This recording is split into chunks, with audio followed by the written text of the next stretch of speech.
తప్పిదం అనేది లేకుండా పనిచేసేవాళ్ళు. ఈరోజు ప్రభుత్వం చేస్తూ ఉన్న పనితీరు గాలికి ఎగిరిపోయింది.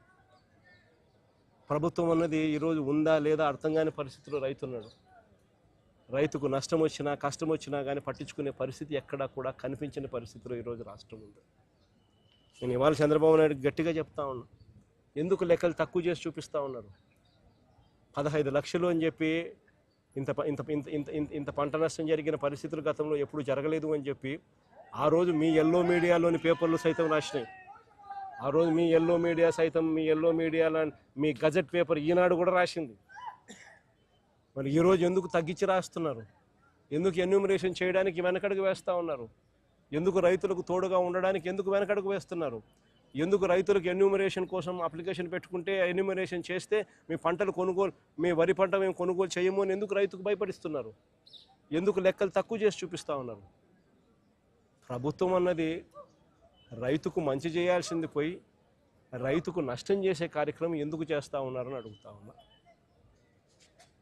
ప్రభుత్వం ఇప్పటికైనా కూడా ఈ చంద్రబాబు నాయుడు గట్టిగా డిమాండ్ చేసి అడుగుతా ఉన్నా, అయ్యా చంద్రబాబు, నీ తప్పిదం వల్ల రైతులకు ఈరోజు ఇన్సూరెన్స్ డబ్బు రావడంలా.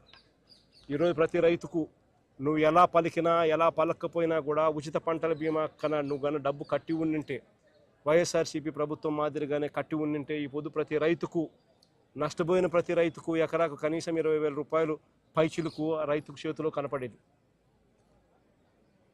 నీ తప్పిదం వల్ల జరిగింది అది. ఉచిత పంటల బీమా అనేది నువ్వు ఎత్తేయడం వల్ల రైతుకు నష్టం జరిగింది. కాబట్టి ఖచ్చితంగా ఆ ఇన్సూరెన్స్ డబ్బు రైతుకు ఖచ్చితంగా వచ్చేట్టుగా చెయ్యాలి అని చెప్పి రైతుల తరఫున డిమాండ్ చేస్తూ ఉన్నాం, గట్టిగా అడుగుతూ ఉన్నాం. ఎందుకంటే తప్పిదం నీది కాబట్టి. రేపు రబీ పంటకు ఇప్పటి నుంచి కనీసం రైతులకు ఉచిత పంటల బీమా కనీసం ఇప్పటి నుంచైనా కానీ ఖచ్చితంగా చెయ్యాలి. ఈ పరిస్థితి మళ్ళీ రైతుకు ఉత్పన్నం కాకూడదు అని చెప్పి కూడా డిమాండ్ చేస్తూ అడుగుతా ఉన్నాం. అదే రకంగా రైతులకు ఇన్పుట్ సబ్సిడీ కింద బకాయిలు పెట్టారు.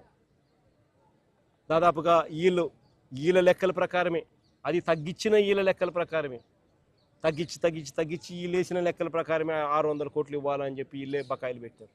ఆ బకాయిల సొమ్మును కూడా వెంటనే రైతులకు ఇవ్వాలి అని చెప్పి కూడా గట్టిగా డిమాండ్ చేస్తూ ఉన్నాం. చంద్రబాబు నాయుడు గట్టిగా మాట్లాడుతూ ఉన్నాం, రైతు సంతోషంగా ఉంటేనే రాష్ట్రం బాగుంటుంది. రైతు గన కన్నీరు పెట్టినాడు అని అంటే ఏ ప్రభుత్వంకైనా కూడా అది అరిష్టమే అని చెప్పి చంద్రబాబు నాయుడు గుర్తుపెట్టుకోమని గట్టిగా చంద్రబాబు నాయుడుకు వార్నింగ్ ఇస్తూ ఉన్నాం. ఈ సమయంలో చంద్రబాబు నాయుడు దృష్టిలో రైతు అనేవాడు వ్యవసాయమే దండుగా, వ్యవసాయం చేయడమే దండుగా, రైతు వేస్ట్ అనేది చంద్రబాబు నాయుడు మైండ్ సెట్. అందుకనే రైతు ఈరోజు ఇన్ని అగసాట్లు పడుతూ ఉన్నాడు, ఇన్ని అవస్థలు పడుతూ ఉన్నాడు. ఈ మైండ్ సెట్ మార్చుకొని రైతు